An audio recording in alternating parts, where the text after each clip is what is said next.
mean, God, big different world from Minneapolis, right? Yeah. I like it though. God, life is different. Life's good. Life is good. Yeah. Life is good. It's so completely, if you thought back when you were 16 years old that you would be where you are right now, today, would you have believed it? How much did you weigh?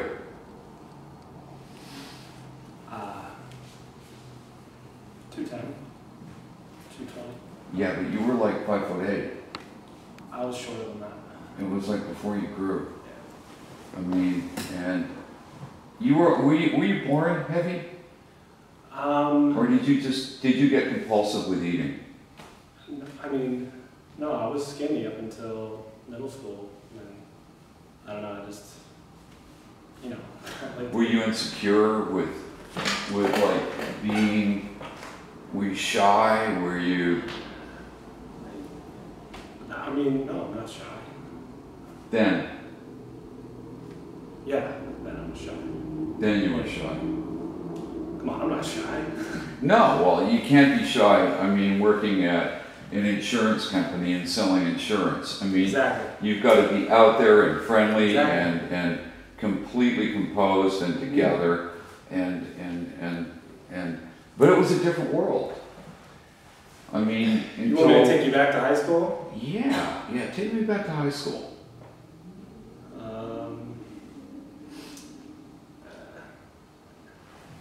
I don't know, I mean... You were the subject of a bad... I wasn't exactly the cool kid, I guess. No, you weren't. And they kind of laughed at you. And it hurt you deep down when they laughed at you. That was torture. And then one day, I guess you were 18 at the time. Who was the girl? What was her name? Fucking cares what her name is. She's a waitress. It was Christy Klinger, right? Yeah. So Christy Klinger was in school, and there was a bet, and if she lost, she had to kiss you. Look, I didn't know. And it was to her that was the most dreaded thing that she could ever do.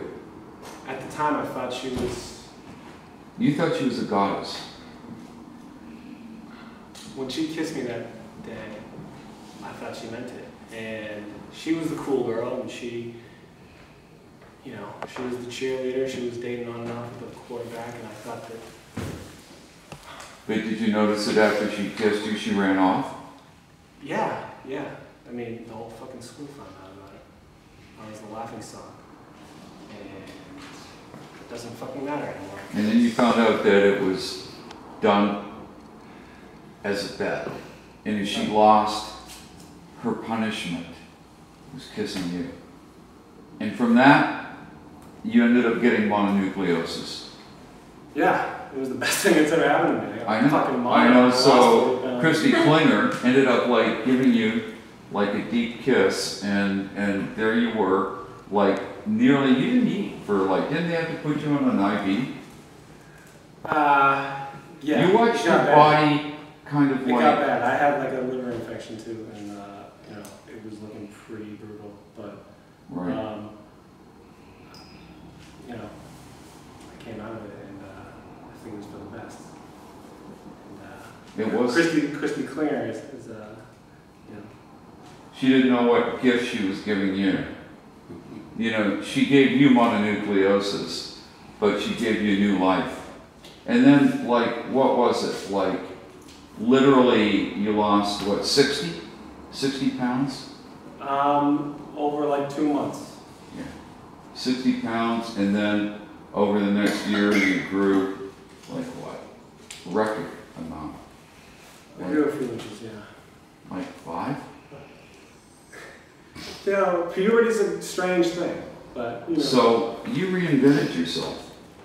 And you know what, since that day, the compliments haven't stopped. I mean, and you know what, you kept growing too. You even went another 3 inches beyond that.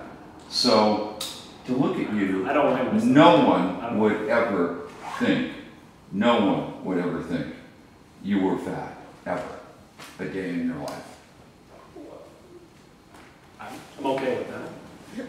You're okay with it, but you're not. You still walk like you're 250 pounds. They don't know. But you still walk. You walk like that. You haven't let it go. You live in such fear of like becoming that character in your life, but you leave it at home. The moment you walk into work, it's all an act. It's a complete act. Who have you got pictures of on your refrigerator? Like John Candy. Elizabeth Taylor when she was like 300 pounds. I mean, and like. You know what? It's motivating, all right? Yeah. Look at my fucking fridge, I think. What do you have in your refrigerator? Describe what you have there now. I got some tofu. I got, you know. Water? Yeah, I got plenty of smart water. Uh-huh. You know, protein. Rice cakes? Rice cakes. Lean turkey? I mean. What do you have for breakfast? I try to stay away from carbs, man. I mean, I've been down that road. And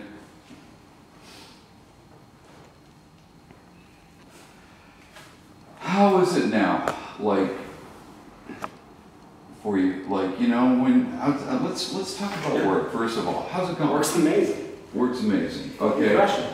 You've got, like, how many clients? Like, you brought in, like, 6 or 7 people. Let's just say that all my family members, all my friends, you know, I've hooked them up with a great policy. A great plan that's tailored to what they want. And, you know, I think they're really, really happy with it. And I'm happy for them, you know, because the last thing I want is, you know, a friend of mine to get into a car accident and they have to, you know, pay out of the, you know, pay through the roof for that, you know. So I want to make sure all my closest friends and family are, you know, protected. And so well, it's not only friends and family. I mean, you work at London Insurance. I mean, you have to bring in strangers. Sure. I mean, you have to sell them insurance, and that's when they come in.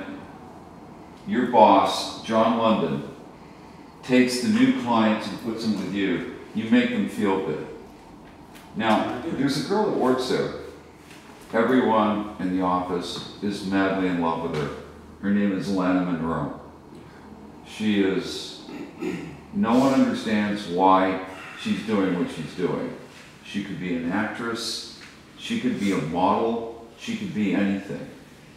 Everyone has hit on this girl, and she just laughs them off.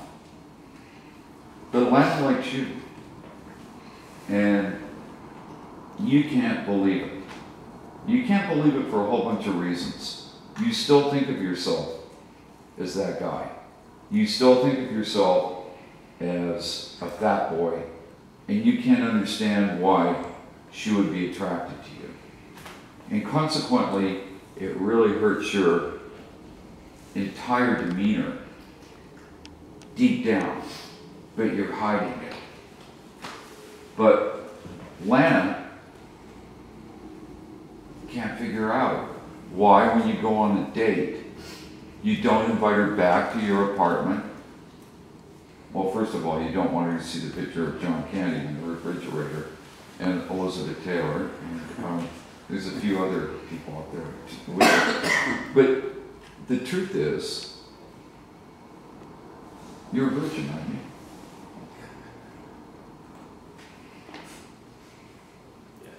you? Yeah. Why are you so scared? Because I've never had sex before. I'm ashamed of my body. You don't want to take your clothes off in front of a girl because the one time that you did do it, you got laughed at. And it never left. It's like everything that happened to you, you're losing your weight, your image, changing everything, it goes back to that. And it cuts. Well, tonight, you're going out with Lana. And it may be a little bit more difficult than you think.